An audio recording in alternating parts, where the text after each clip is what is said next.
Els de la professió, tots ho veiem així. Sabem que allò que els crítics més durs ens puguin dir té un interès enorme i mai no ens farà mal, i és una sort que té l'ofici teatral. M'estic fent gran. I no creguéssiu pas que és tot un subterfugi. No, no. Si el meu cervell sembla talment que fugi, si darrere aquest front hi ha un desert abismal. Un cop vaig tenir un brot d'amnèsia al Senegal, on entre blancs i negres, per cert, no hi ha color. Per això val més godejar per una altra ocasió. El cert és que vaig perdre tot un mes de febrer. O era l'agost. O el juny. Déu meu, ara no ho sé.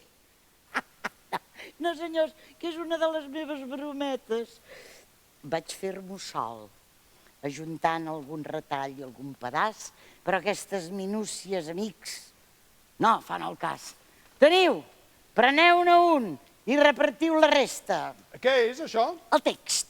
Mireu, és que em molesta comprovar que la idea més feliç es capta malament o perd algun matís i alguns espectadors, pobrets, no pesquen res. Si en canvi ho van llegint... Valer, no ens hem entès. Els dos bessons de Cadis, història edificant.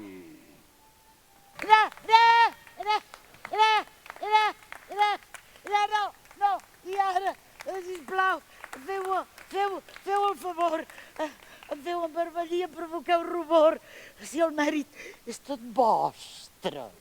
No meu, pobre de mi, si sou vosaltres els que us heu d'aplaudir, si heu deixat l'autor glaçat i sense parla, heu fet que la meva obra semblés en escoltar-la com una cosa nova que no hagués sentit mai